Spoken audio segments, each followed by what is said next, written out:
No, tak si říkám, že bych vám mohl něco ukázat. Ty první dvě věci jsme viděli na screenshotech, to je skoro zbytečný. Ten data systém je pěkný v tom, že má takový kreslítko, že v podstatě, já když vím, jak mi vypadají ty data, tak si otevřu přímo v té aplikaci, když jsem v programátorském módu, tak si co si zmáčknu tajnou kombinaci magickou a přepne mi to do kreslícího módu a můžu prostě s tím jak šoupat, předizajnovat obrazovku a tak přímo v tom terminálu. V tom DataQuicku, v tom bankovním systému, v tom profilu, tam takovéhle věci jsou taky. To PSL, to je zajímavý v tom, že to je něco jako je ten cache object script, že to je takový jako, dělá to, že to není MAMS, je to MAMS, jako, chtělo by se to líbit, jako, aby to bylo jako, aby to vypadalo jako Java, není to Java, ale kompiluje se to do MAMSu, má to ty kudinatý závorky a tak, ale je to spíš podobný MAMSu než Java, bych řekl, a někde je v tom docela oprava psát. To Phobosys Tools, to pak ještě mám na dalším slajdu. To mám na dalším slajdu takovýhle obrázek, bude blbě vidět, ale tohle je jakási architektura toho systému, o kterém jsem teď mluvil. A my jsme si k tomu vydělali prostě tady nějaký ty apačovský gateway a podporu LDAPu. Takže třeba máme backend pro LDAP, pro OpenLDAP, že ten backend OpenLDAPový se umí podívat do MAMSu a přes ten LDAP ověřovat lidi, kteří jsou v tom MAMSu, v těch globálech. Jo? Nebo máme moduly pro Apache, který umějí dělat HTTP, nějaký JSON, RPC a takovéhle věci. Prostě tím, že zavolá tady nějakou funkci a mají mezi sebou nějaký protokol, který to prostě zajišťuje, že tady píšou MAMSu nebo v tom PSL nebo v něčem. A tady z toho naleze nějaký JSON nebo XML nebo PDF nebo prostě dá se s tím dělat lecos. Takže jako tohle je běžný a tohle je naše.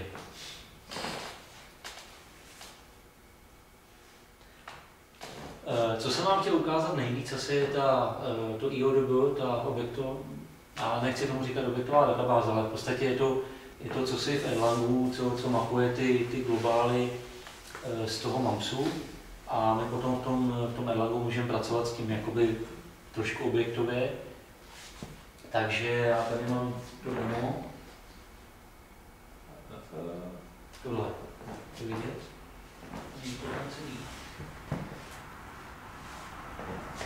Jo. Tak já mám tady, tohle je Erlang. Znáte Erlang někdo? On jo, já vím, já to můžu. Jo, píšeš v Erlangu? Nebo znáš? Dobře, tak tohle je Erlangový modul, ale ne úplně typický, protože tady to IODB defaults, jsem byl já,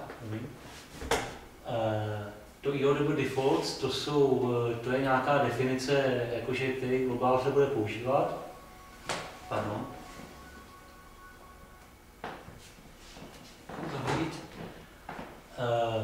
To je globál, který se bude používat dál, abych to nemusel psát ke každé definici toho pole. Tady jsou nadefinované 3 pole, name, age, income, a říkám piece 1, 2, 3, a výsledek je takový, že mně se vygeneruje kód, který vygeneruje se mi MAMSový kód v době kompilace tohoto Erlangového modulu. To znamená, že my máme kompilátor, který sežere tenhle Erlang, včetně nějakých dalších Erlangových věcí, které budou tady napsané pod tím. Vygeneruje to MAMSový kód, to znamená, že k tomuhle modelu vznikne rutina nějaká a vygeneruje to tady nějaké další metody, v úvozovkách metody, na tom Erlangovém modulu. To znamená, že výsledek je takový, že já mám co vypadá jako třída, jmenuje se to person, a můžu si dělat z toho instance a můžu na tom dělat save, set, drop, find a takové ty různé věci, load, next, prev a spol. A v podstatě výsledek je, že mi vzniknou nějaké metody name, age, income, to znamená, že když já na tom objektu zavolám třeba name, tak mi to vrátí ten první piece toho a tak. Jo, a dělá se to tak, že se, asi nebudu říkat ty detaily, protože to je jako docela pokročilý, ale dokážu si představit, že ten, kdo zná MAMS, takže jako asi by věděl o 350 způsobech, jak by se to dalo dělat a žádný z nich není správný. Tady je before safe, to je taková jako věc, že ten kompilátor náš jakoby se podívá, jestli existuje before safe v tom kódu a když je before safe, tak to považuje za trigger, takové jako ne v terminologii toho GTMK. No a tady to exist třeba, tak to už je vygenerovaný, to tady nikde není, proto to řve ten editor, že to je červený, že on jako nemá nikde, ale ono to bude vygenerovaný, až se to zkompiluje. Takže ta metoda bude existovat, to samé to s tím setem. A to exist dělá to interně, že zavolá to $data na tom person ID. Jo, a ještě tady není, tady by správně, on si to domyslí, protože je chytrý. Tady by mělo být index a takhle ID třeba. Ale to on si domyslí, protože když to tam není napsané, tak on předpokládá ID. A to znamená, že on v tom personu jakoby má jednoindexový, že ten person je jednoindexový a ten index je ID, takže on předpokládá, že je tady ještě IODB field ID, který ale není na písu, ale je na tom indexu. No a když tohle to mám, když to vrátím zpátky, protože to tam je zbytečný, tak já se pokusím ještě tady někde zmenšit to enablový okno.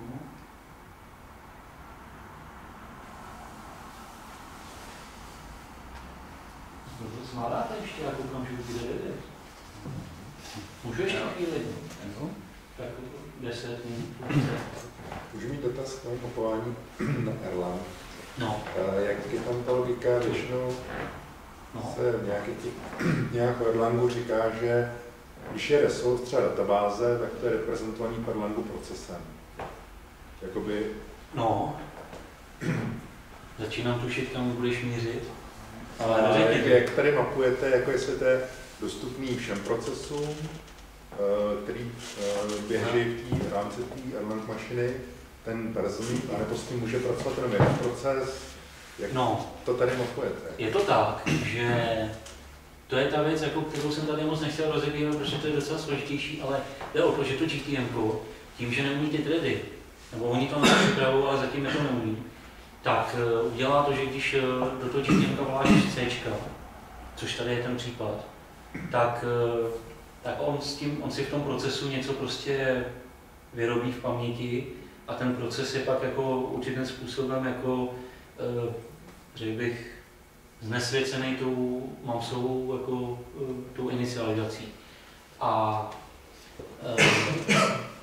znamená to, že ty prostě ten Erlangový proces, když se ho pustíš, ten Erlang, tu mašinu, a ona začne pracovat s tím mamsem, tak když to voláš přes C a ne přes nějaký messaging, a my to máme přes to C, protože my preferujeme tu rychlost v tomhle případě jakoby před těma jinýma výhodama, který by měly ty jiné varianty, tak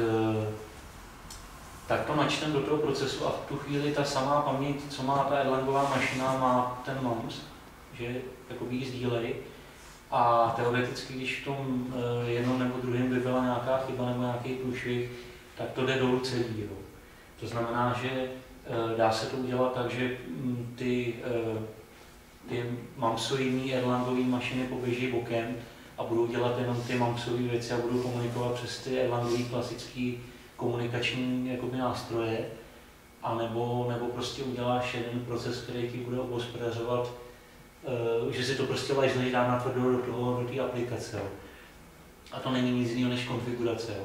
Ale výsledek je takový, že v podstatě ze začátku jsme měli problém s tím, že jsme museli používat ten Erlang ne SMP verzi, protože ten Erlang dělá to, že on si pustí pro každý defaultní, si pustí pro každý jádro jako plánovač a ty procesy, které vzniknou najednou, tak můžou cestovat. Jo? To znamená, že ten plánovač má thread a ty, když si tím to GTM, nebo ten mams nesprasí ten thread, ale sprasí celý ten proces, a tudíž když ti ten proces přemigruje, nebo když umíš zajistit, že ti ten proces, že ti to mamsové volání zůstane v tom jednom threadu, tak je to jako v pohodě. Ale ve chvíli, kdy se ti stane, že to volání se stane jakoby na jiném threadu, tak se může stát jako docela nešikovná věc, anebo ne. Jo? A to, jako, to je průšvih. Takže my jsme dělali nějaké opatření a třeba na těch nových Erlangzích, na Erlangu 16 a 17 už, tak tam už se to dá ovlivnit, tam už se dá říct, já chci, aby to bylo tady a nikam jinam to nepoleze. Takže tenhle ten konkrétní jakoby, se tam dá nějak jako zamknout na tom threadu. Ale to znamená to, že ta komunikace pořád jde jakoby přes že ten proces, který obhospodařuje ten MAMS, tak furt prostě nějakým způsobem někdy běží a je náchylný, ale nejde až tak o ten Erlangový proces, ale o to, že tam je prostě ten kód, který do té Erlangové mašiny nepatří. Nevím, jestli jsem teďka to neřekl nějak jako, nebo jestli jsem vlastně odpověděl na to, co chtěl slyšet, když tak. Prostě ten kontext toho MAMSu je prostě v tom jednom skeduleru toho Erlangu. Všechny procesy, které jsou hostované v té jedné Erlangové nodě, teď řekněme, že teda běží na jednom jádře a tak dál, tak mají přesně jako přístup k tomu globálnímu stavu toho MAMSu. No. Jo, ale zároveň, jako, když to je jako dobře napsaný, což já doufám, že je, tak prostě, když to obhospodařuje ten proces, ten Erlangový, tak on stejně ty jiný ostatní procesy nepustí k tomu, aby do toho lezli nějak jako paralelně, nebo jo, prostě to ten Erlang jako umí zajistit, jo.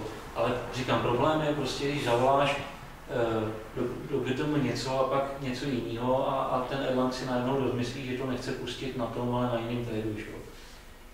Tak jako přesně díky tomu já jsem studoval jako erlangovský jako plánování docela podrobně, ať jsem původně nemyslel, že bych jako měl.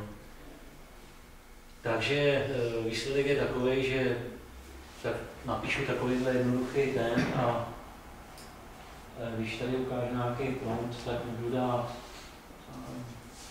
find person. Tady mám nějaký smyslný data, jsem si tady vyrobil. Nicméně tady, jak jsou ty, vidíte to nějak? Ta žlutá, teda ta bílá je taková jako data.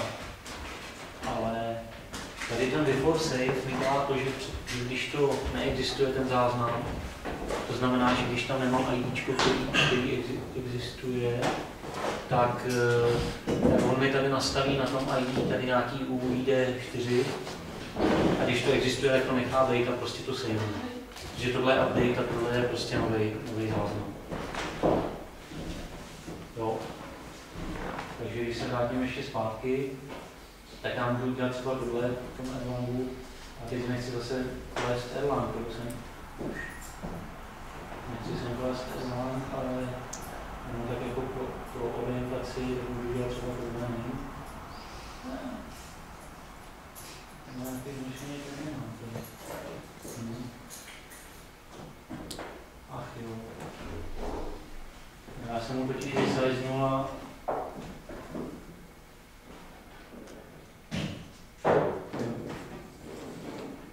on totiž, to je vlastnost Erlangu, že on považuje, jakoby, že stringy jsou podle těch, takže tam dám ještě tady tohle, co jinak, no. Jsem tomu pomohl teda. To je ještě jinak. Tohle je Erlang 17 a tady je to ještě trošku jinak, protože tady máme produkci, takže nebudeme to rozebírat. No prostě já jsem si zmenšil to okno a on mi tam nějak naší ty. Ale prostě bylo vidět, že jsem dal IODB find a on našel všechny ty věci a kdyby se podíval tady do toho, jak bychom to tak mohli nás vypsat. Vlastně kdo si...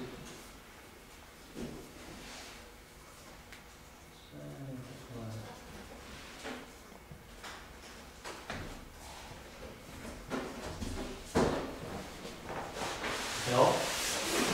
To jsou přesně ty objekty, co jsou tady. Tady to. Jo, že tady ty UIDčka jsou tam v těch indexech a vyzkouším nějaký jiný kódy. Dává to nějaký smysl, tato ukázka? Můžu se teda zeptat ještě? To je otázku. jak tam ty data modelujete, respektive jaký běžný ten, jako když máš tabulku, že? Nebo taky se zmiňoval, že to má jako drivery pro SQL a podobně. Když máš tabulku, tak si jako člověk představí, jak to tam asi bude.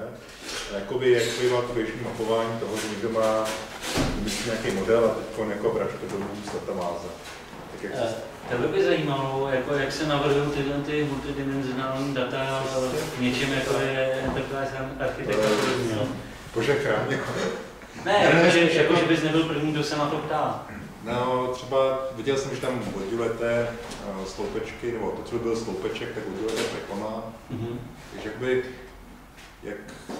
když někdo řekne, já nevím, budeš tam mít personu, tak si řekneš, jaký namodeluje. Cože tam budeš mít? Když tam bude ten člověk, ten globální proměná vlastně, to globální pole, tak jak si řekneš, tohle bude index a takhle bude vypadat. Jako tady, jak se to zapíše? Ne, jako bez spekty si sdělím, když tak jako mám nějaký datový model, tak je to tak zhruba většinou bez spekty sdělám. Do toho No ne, tak jako víš podle čeho chceš indexovat, ne? No. Podle všeho, ne? Obvykle. No dobře, no, ale tak jako něco musí být jako ten hlavní, že jo, a pak můžeš indexovat podle všeho, klidně, jako bokem, těma triggerama třeba. Ale jako já nevím, jako já když prostě dělám takovouhle nějakou věc, tak prostě jako vím, jak to bude vypadat ty data. Nevím, jestli... Já to nedokážu popsat, prostě se podíváš, co tam chceš uložit a vidíš, jako. Prostě to je takový... Já říkám, jako, kdybych měl tady napsat teďka create pro SQL, tak jako, tak nevím, jestli to dám, jako, ale já jsem fakt 6 let nedělal s SQL databází pořádně. Pořádně, jako skoro vůbec. Kdybych měl jako person a něco jako MQN nějaký relaci. No. Nevím čeho, person a adresy, dejme tomu, že adresy může být víc nebo jiný. Tak jak to, ta adresa je množená jako v tom personu, nebo má 2 nody, person a adresa, a tu nějak propůl nějakým klíčem, nebo co jsou jako bezpečné? Můžeš udělat, to se blíží už k tomu relačnímu přístupu, můžeš udělat další model, který bude mít stejný indexy jako tohle, ale o index víc. Respektive o 2, protože jeden bude konstanta, že třeba tady za to, že třeba tady říká asi a tady je ide. Když bych dělal nějaký podperzna, třeba děti, nemá děti, tak bych musel tady napsat třeba D jako děti, nějakou konstantu, a tady by bylo třeba děti ide.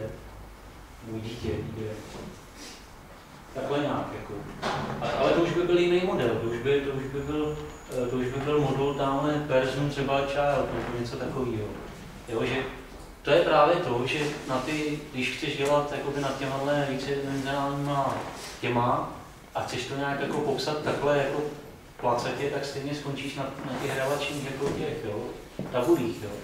Ale třeba lidi, kteří dělali u nás to mapování na ty SQL tabulky, tak šíleli, protože na jednom globálu měli prostě třeba 15 tabulek. Jako. A to ještě je docela jako střídný, no, těch 15. Jo, protože tohle se to tam prostě může všelijak vytvořit. A takhle jak to je, tak prostě vždycky, že jo, tam musíš nějakou, no nemusíš, ale tou konstantou si poznáš ten podstrom, že jo.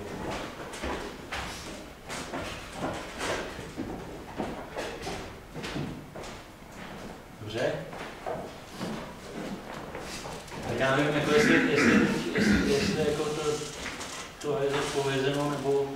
No, možná prostě, jestli je pravda, například, kdyby tam byly ta adresa, tady někdo zmiňoval, nebo telefonní číslo, tak by tam byl global telefon, který by byl indexovaný Kajanova. Jo, takhle.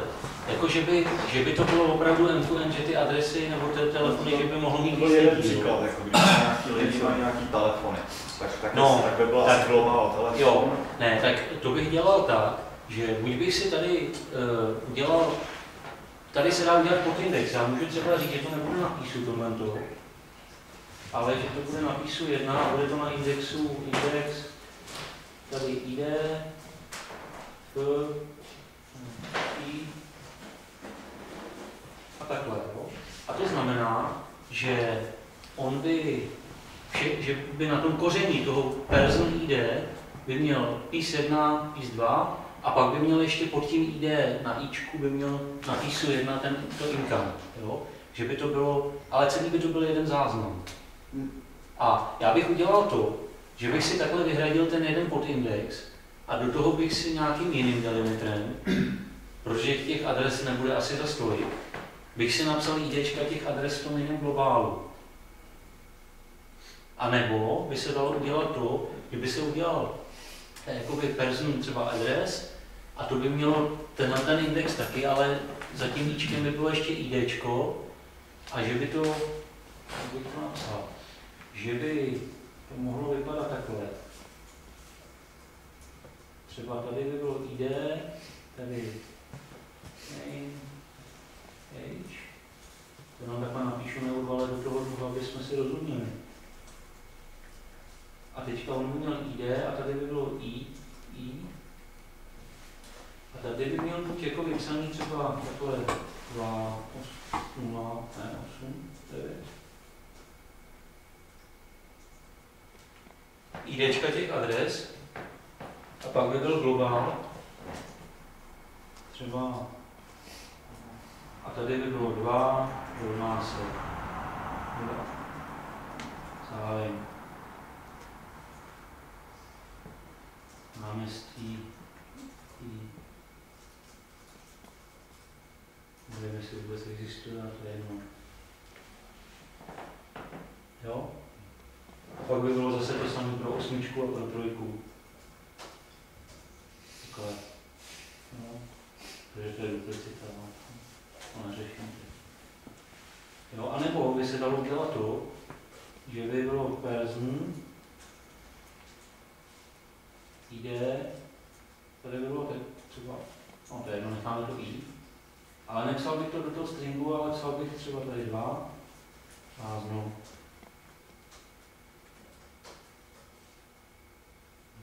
8, prázdno, 3, prázdno.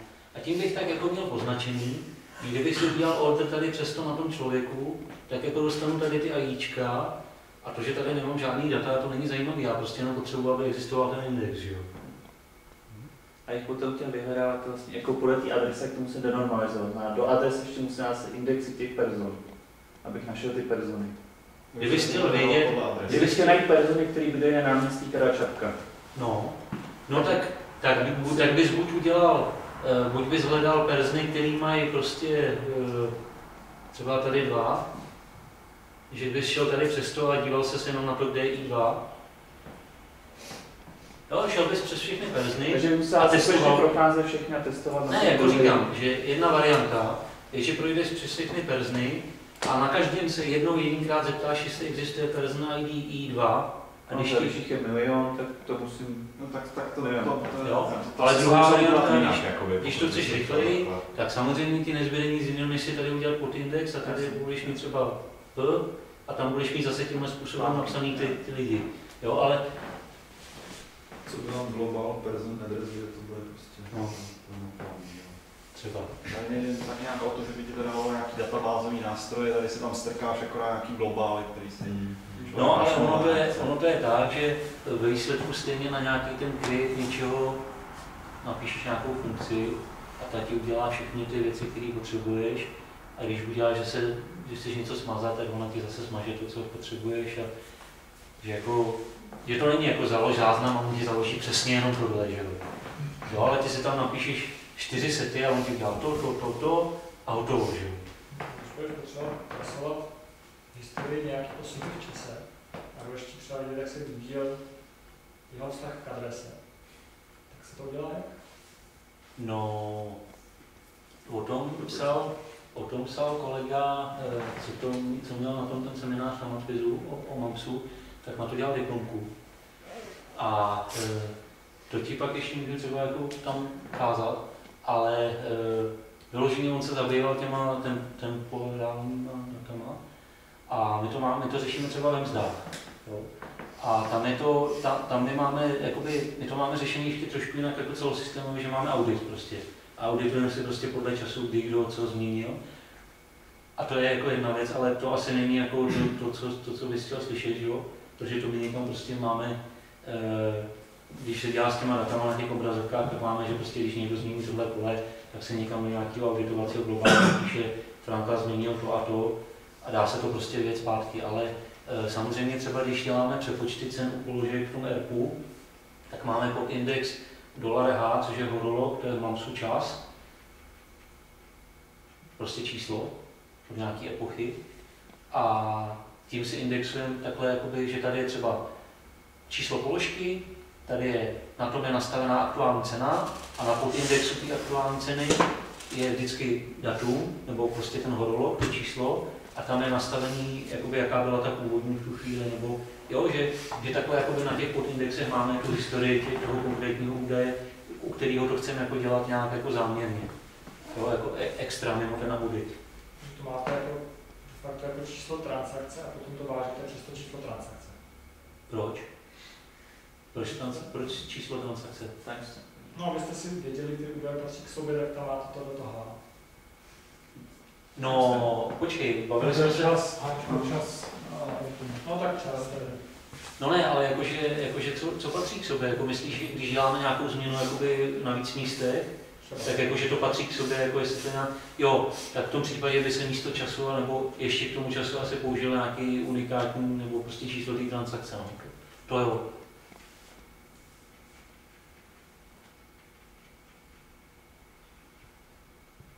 Jinak jako ten návrh té databáze, myslím, že se to nějak neliší od relační databázy nebo od různých naleziskové databáze, jako tam jsou ty postupy úplně stejný. Tam pak záleží na tom, co potřebuješ udělat, co je potřeba tam, jaký se use case je, takhle a jako myslím si, že to, co platí pro naleziskové databáze a pro relační databáze, tak se dá udělat tady. Vlastně tu databázi se dá emulovat jakýkoliv typ téhle databáze. S tou stromovou strukturou děláš relační databáze, děláš, dokonce v tom dělají grafovou databáze, protože v podstatě jakýkoliv typ databáze můžeš vymodelovat z těch stromů. Já myslím, že je byla nějaká, a já myslím, že na tom i v těch slidech odkaz. Dělá někdo z toho NGetWay, to psal nějaký článek pěkný. Já jsem viděl i video nějaký.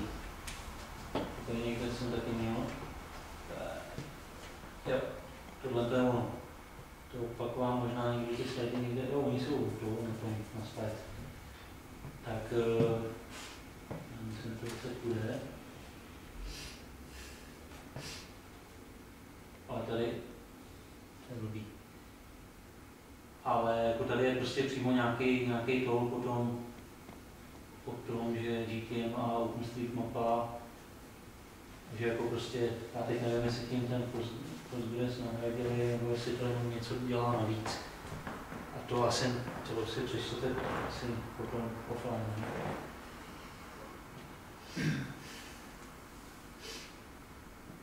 No, dobrá. Ale můžu doporučit třeba Rob Tweet, to je ten člověk z toho NGetWay, tak ten píše pěkný články a to tam asi přidám do těch resursů taky. Má jeden nebo dva jako pěkný takový články, kde popisuje vyloženě jakože GTM nebo MAMS pro lidi, jakoby pro relační lidi, nebo nějak tak se to jmenuje. A tam právě popisuje ty rozdíly, jako jak se chovají ty datové struktury, má tam pěkný obrázky, ale ono na druhou stranu zase, když jsme si řekli tady, že to je strom, tak jako, co si budeme kreslit dalšího, že? No, musím zeptat, jak funguje ta replikace, to je jako nějaký master slide, nebo jsou to nějaký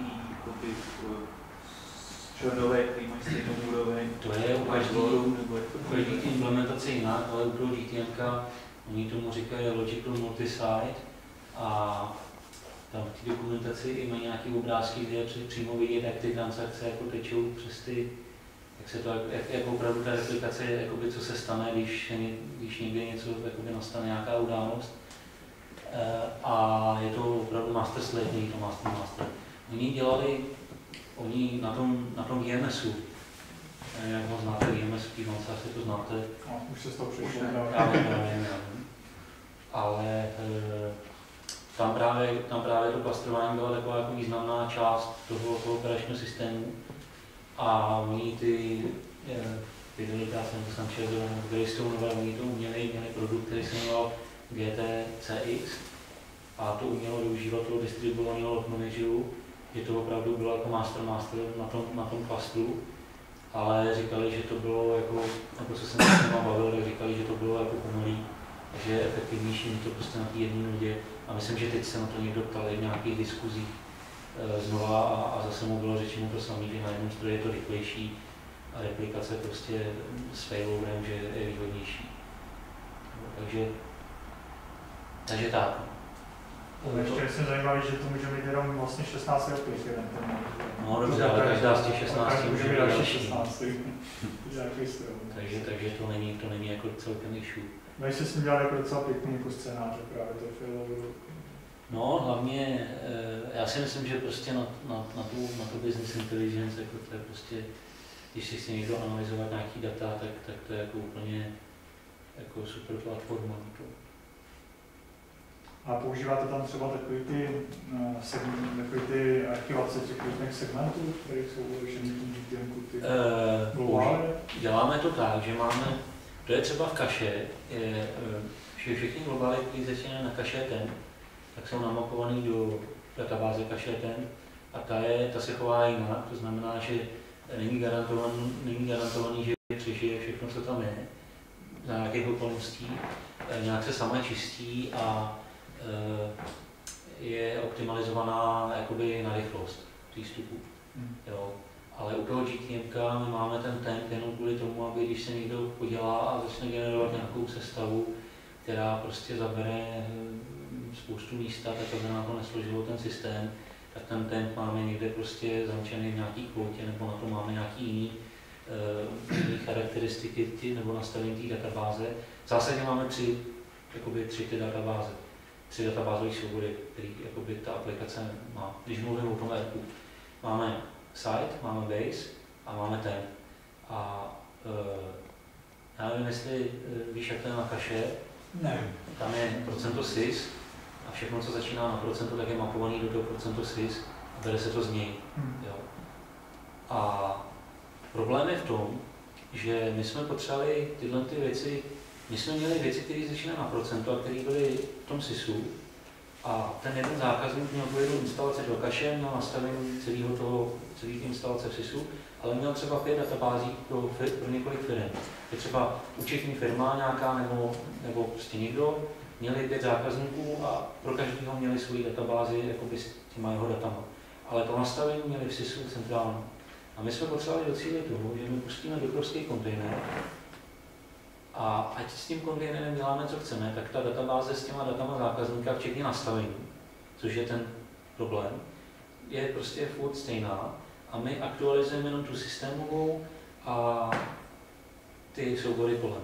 Takže my dáme nový Docker kontejner a ten Docker kontejner jakoby takhle spadne, takhle máš na file systému ten databázový soubor s těma datama toho zákazníka a ten Docker kontejner takhle na ní spadne a přikloupí ho tím všem balastem kolem navíc. Včetně těch systémových databáze. A z toho důvodu my jsme museli řešit, že ty nastavení a tyhle ty věci, které se liší pro toho zákazníka, jsme museli přesunout z toho systémového, aby jsme mu to furt nepřepisovali, tak jsme to museli přesunout do té jeho site. Takže my na tom GTMku emulujeme jakýsi namespace z toho kaše, protože ono to jde i s tou závorkovou konvencí, že se tam dá psát jméno toho GLD souboru. No a my máme udělaný v shellu promění, že prostě jako kdyby se databáze jmenovala app nebo sys nebo něco, tak když se napíše do těch závorek, tak on přepíná ty GLD soubory. Takže to, co my bychom přepínali namespacey, tak on nám přepíná GLD soubor a máme 3 GLD soubory a jeden má jakoby mapování globálu hvězdičku na tu jednu databázi, druhý má úplně ty samé databáze, ale hvězdičku globálu má namapovanou, jakože všechny globály defaultně se ukládají do té druhé a všechny globály defaultně se ukládají do té třetí. To znamená, že podle toho, který GLD použijeme, tak furt se leze do těch samých databází, ale vždycky ta konkrétní defaultní. Jo, a má to tu výhodu, že opravdu máme oddělený ty, já to tady možná i někde můžu ukázat, to mapování.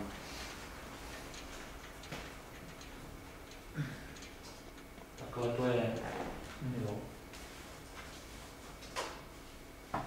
Já nevím, jestli to je... Jo, my máme takhle nastavený tyhle šrogy proměny side dat, base dat, temp dat. Tohle to jsme zrušili, protože ono se ukázalo, že to SHM jako je na houbě, protože to má stejně namapovaný do sdílené paměti ty databáze všechny, že to má tím mmap. To znamená, že jako to SHM je úplně nepodstatný, to nebude rychlejší. Ale to cache to dělá, to cache si do toho SHM ten cache ten dává, aby to bylo rychlejší. No a pak máme tady ZSys a ZApp, a to jsou jakoby ty namespacey, že v cache se to jmenuje sys a app. Takže jakoby z té aplikace se to používáme tyhle dva namespacey, ale tím, že to je shellová proměna, tak to GTM si to expanduje na tohle. A podle toho, jestli se přepnu do sysu nebo do appu, tak on používá ten GLD.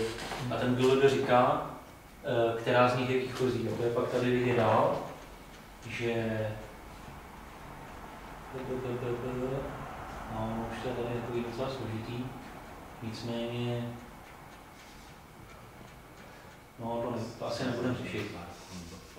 Nebudeme to řešit. Offline. Offline. Co jsem ještě chtěl?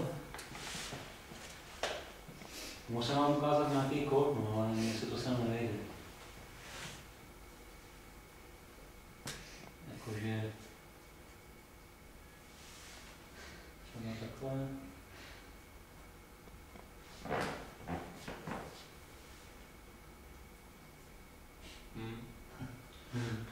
Tak nějak. Tam je zajímavý, že právě, když se zkracují ty příkazy jako na to jedno písmeno, že ono to jako působí, že to je prasácky, jo, ale ono těch příkazů je tam tak strašně málo, že prostě si na to člověk strašně rychle zvykne a píše to pak už automaticky, jako, že to nerozepisuje write na write, ale dá tam dvojitý a jde to tak nějak jako samo, ale samozřejmě jako třeba, když já jsem s tím začínal, že si říkal, to jako nikdy to nebudu psát na jedno písmeno. Za týden už všechno prostě jedním písmenem, protože je to tak málo, že to prostě člověk teďka pochytí. To asi předpokládám generovaný, že jo? Nebo psaný. Tohle je zrovna napsaný, generovaný vypadá hnusnější. No ne, musíte uznat, jako, že ty komentáře, to všechno, jako... Já nevím. Ale třeba tady se dělá nějaká statistika, jenom tak jako pro informaci, našeho státce. Tak to je takový jako jednoduchý příklad, že on tady třeba projde ten global event user, rozpočítá ty uživatele, napíše, kolik je uživatelů, event stream, kolik je událostí v té. Tady vypíše ty streamy, to znamená, že vypíše jenom ten hlavní index, ale ono na tom podindexu toho event jsou ještě ty, jakoby, ten první index je ID toho streamu a ten druhý index jsou jakoby, ty už jednotlivé události. Jo. Ale jako, to by vám musel tady ještě říct, jako, co ta aplikace vlastně jako dělá. No. V podstatě je to o tom, že chodí nějaké události a ono je to agreguje podle nějakých typů a pak to na webu dělá nějakou analytiku. To volání třeba toho showstaci na jako normálně vlastně, jak to zavolám teda? Tohle to zrovna ručkem. Tohle to zrovna jsem si pouštěl ručně, že vždycky někdo přišel a řekl tak, jak jsme na tom. No, tak já jsem vždycky napsal ten for do zobáka, pak mě to přestalo bavit, že jsem napsal showstac. Ale někde byly ty transakce vidět. Jestli má jo tady. A zrovna oni se asi tady nepoužívají úplně dobře.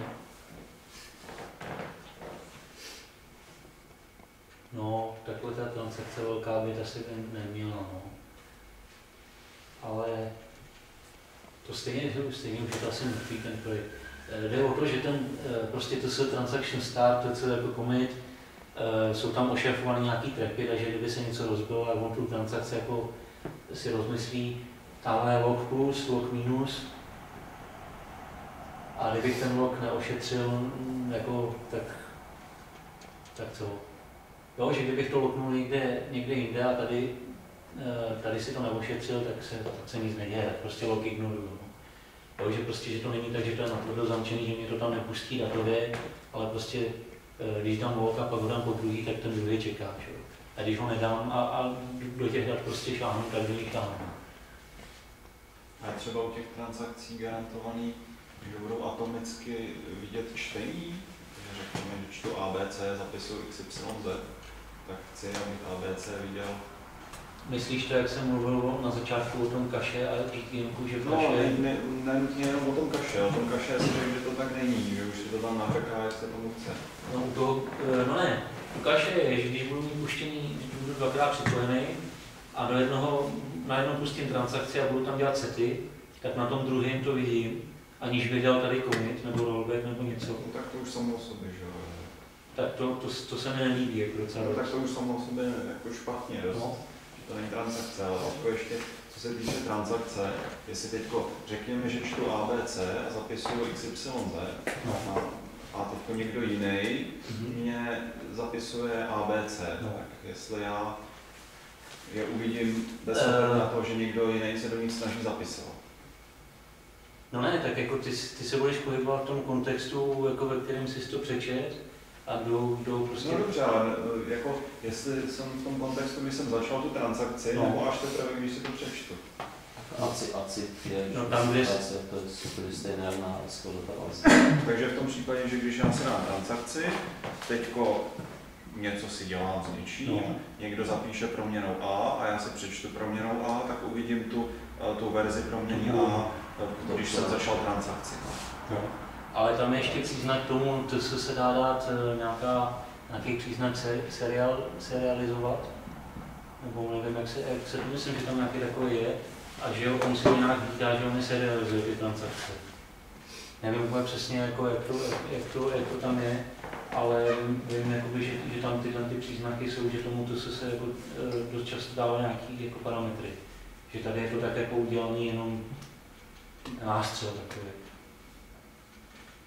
Jo, ale správně tady je ještě prostě zatím nějaký parametr jako další. Takhle nějak. No, něco takového, případně tam jsou ještě nějaký další. Myslím. Nechci teďka kecat. Ale něco takového tam určitě je a myslím si, že to je přesně to, co se ptáš.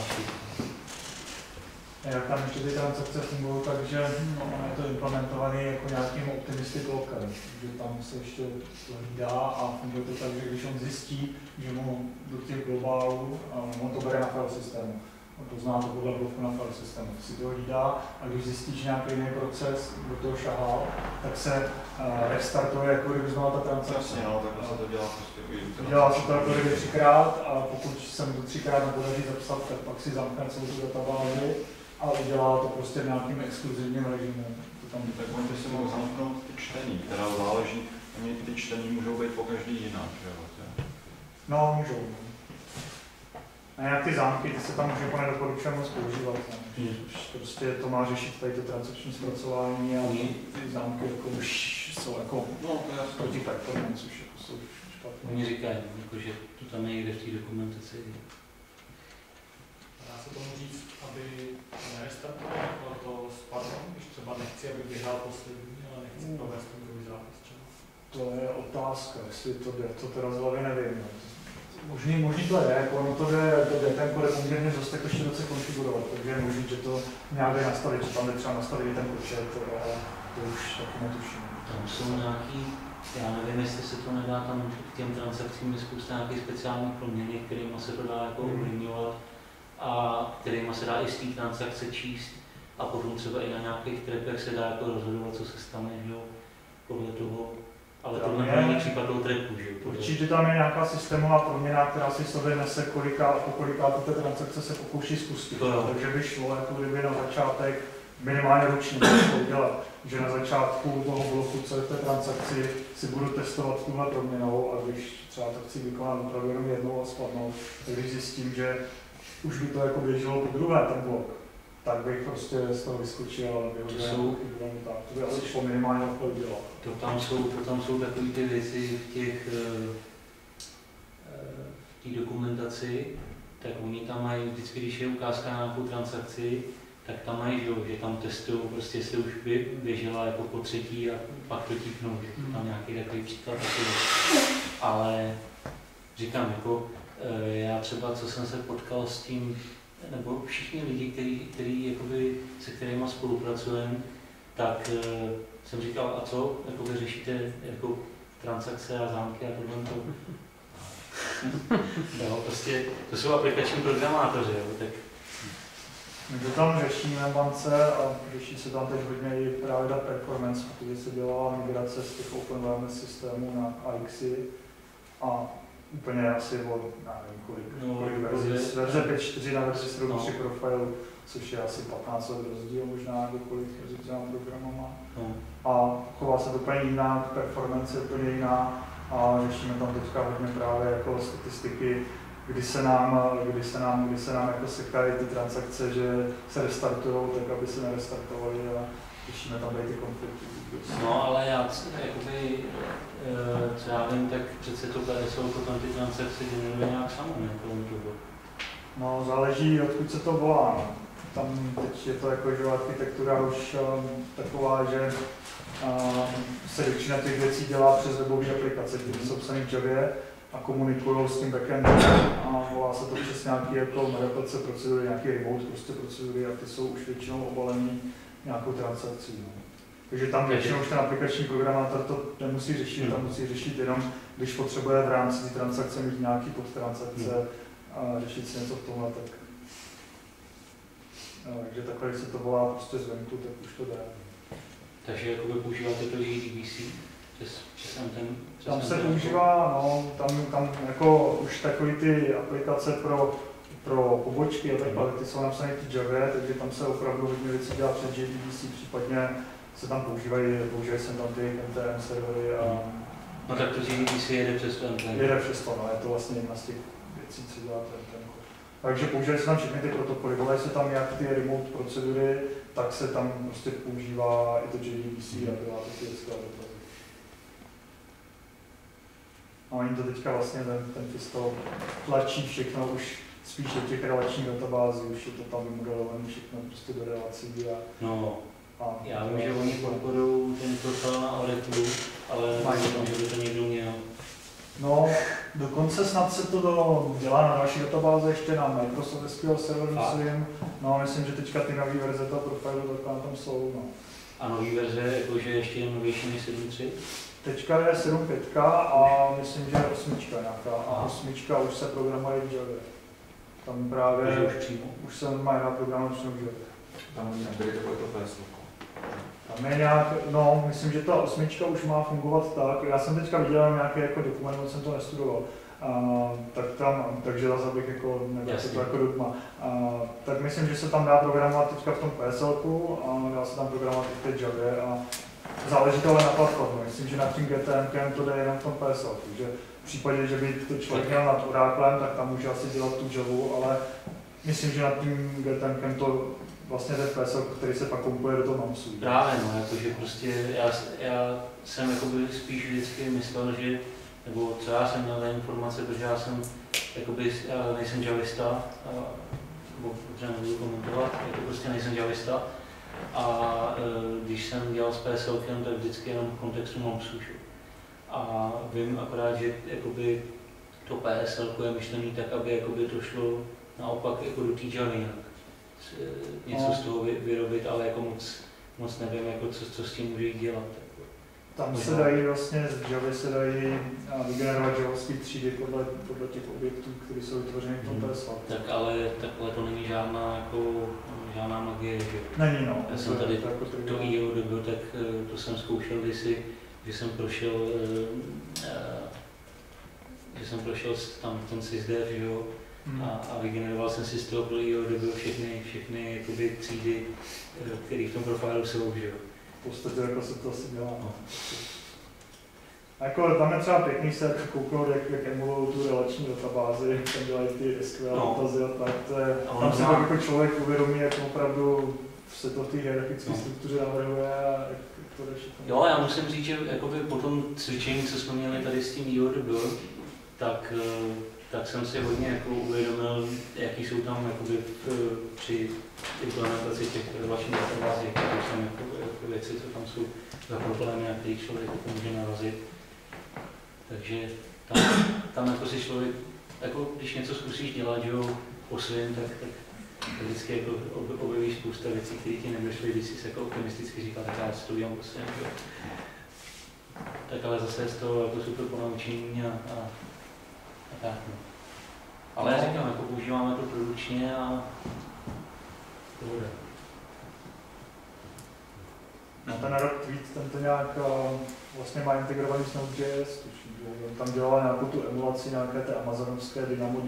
On dělal to samé, co s tím Erlangem, totiž, a já myslím, že to nebyl ani on, nějaký ještě někdo jiný napsal, já teď nevím, jak se to jmenuje, napsal normálně prostě zase C-čkový driver, nebo ne driver, ale prostě C-čkovou jako knihovnu pro to Node.js, jako v podstatě extension, že, která volá to GTM.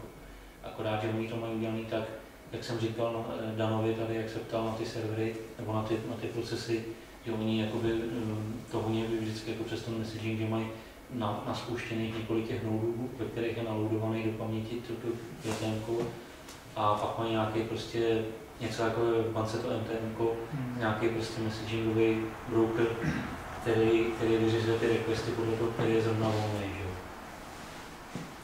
Takže takhle oni to mají. Že si udělá jako ten půl těch procesů a mezi nimi to pak přehazuje a nechá vykonávat. No. On tam vlastně, myslím, nějakou tu emulaci toho SimpleDB, on to dělal přes nějaký ten Redisový protokol, přes ten Environment nebo něco, tak to nějak tam posílal. No tak jako u něj bylo zajímavý to, že on napsal ten JSON, jako ty JSOnový nástroje, že v tom se psát nechtělo, ale když jsem pak zjistil, že to nefunguje jako tak, jak bych potřeboval, nebo já nevím, jako mně se tehdy zdálo, že mu to snad ani nemůže fungovat a prostě furt jsem jako se v tom šťoural, furt mi to tam na něčem padlo, dal jsem to regulérnu kus JSONu a furt to prostě na něčem doškalo, tak jsem se pak naštval a řekl jsem si, že prostě to dávám ruce pryč a nějak jsme to vyřešili jinak. Takže ty jeho nástroje nakonec nepoužíváme vůbec na nic, ale v jednu chvíli jsme to chtěli použít, aby jsme to nemuseli psát. A pak jsem ještě viděl tu jeho Apacheovskou gateway a tu jsme si taky nakonec udělali dělat. Ale v tom Erlangu nemá smysl, že v tom Erlangu to používáme ještě úplně jinak. No a v podstatě jako s JavaScriptem to máme tak, že v Erlangu máme ty servisy WebSocketový a na klientově prostě React a posílá. Máme nějaký na JSON založený protokol, který prostě komunikuje těma WebSocketama. Máme na klientově máme nějaký prostě jakoby messagingový klienta, který komunikuje s tím erlangovským backendem. A těch Erlangů může vedle sebe běžet prostě několik klastrů a tak. To sdílený sessiony a tady se s tím dělat pěkný věci s tím Erlangem. Jdeme na pivo.